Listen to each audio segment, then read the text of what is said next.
Hi everyone. I hope you've been keeping well wherever you are. Welcome back to Diversity with Diana podcast series, the podcast that discusses good governance, inclusive diversity, and tech innovation. I hope that you understand by now that we say inclusive diversity benefits everyone, and that's all the people in society, organizations, families, churches, wherever your community is. Good governance, tech innovation, and inclusive diversity is actually one of the things that you wish to include in your organization or your social convening. So today I want to specifically talk about some elements of diversity that I may have mentioned over time, but today we want to take a dive deeper into diversity elements and what they actually mean in your social convenings. Number one, I want to talk about cultural integration. Cultural integration is very important because it makes everyone feel included when you appreciate that they come from a different setting and that they hold different cultural elements within their belief system, within their practices, in whatever that they do. The second thing is nationality. Now, we tend to like to support the people that come from the same country that we come from.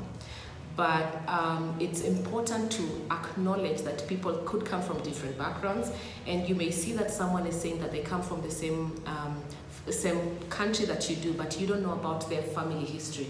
They could have had immigration status and acquired citizenship by any other means. So nationalities and acknowledging different nationalities is one of the ways that we encourage that diversity practitioners be sensitive about. The other thing is about language. It is insensitive to use certain languages within certain societies. Yes, it's good to celebrate your own language, but it is important to know that some of your team members may not understand that language. So it is always good when you come to a setup to understand what is the common language that everyone understands, and when you're communicating in that setup, to use the language that everyone actually understands. I think it gives people a sense of belonging, it gives people a sense of understanding, and it actually helps to nurture the trust that people have. The other diversity element that we may tend to overlook is sexual orientation.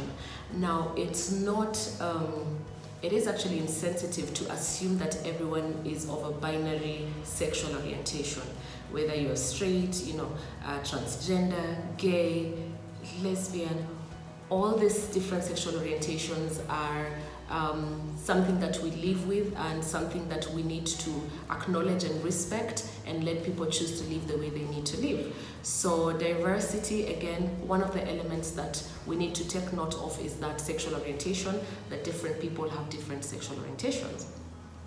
The other one is actually social class.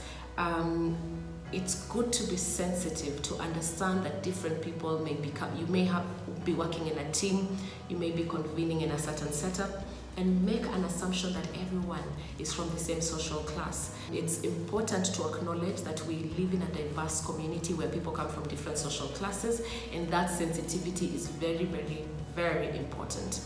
The other thing I wish to talk about, and especially for us here in Africa, is spiritual orientation. Spiritual orientation is very important. We all belong to different groups, some not to any group at all, some may be atheists.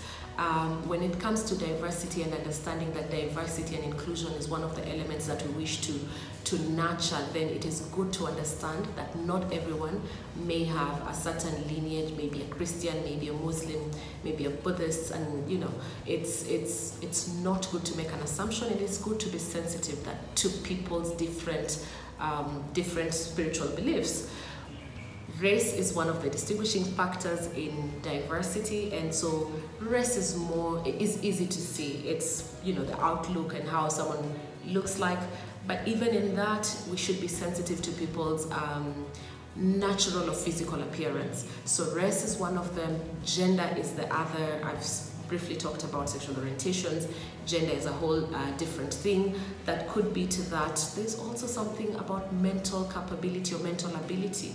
And here, it is not right to assume that everyone has the same capacity as you do, whether it is skill set, whether it's just mental ability to deal with stress and other things. So I guess in a whole essence, diversity and the knowledge of diversity and inclusion actually promotes for people to be understanding, to be respectful and cognizant that we actually have innate differences in ourselves beyond our physical outlook, beyond our religious beliefs, beyond our gender inclination, beyond our sexual orientations, beyond our cultural beliefs, our spiritual beliefs, that there are innate differences in every single person. I mean, it could be a simple thing as having a different idea from your team member on how to execute a certain idea, but just because you hold a different viewpoint does not mean that then you don't work together as a team or respect each other. If there's anything that you take away from the podcast that you listen here, it is that we're saying be accommodating to different people's ideas, be accommodating to anything that looks different from you, sounds different from how you would do anything, and learn to understand where the team member is coming from. Learn to understand and appreciate that there's a value to what they're saying, that they could be informed by their experiences and other things. So thank you very much. Thank you so much for tuning in for our daily Friday podcasts. Thank you very much.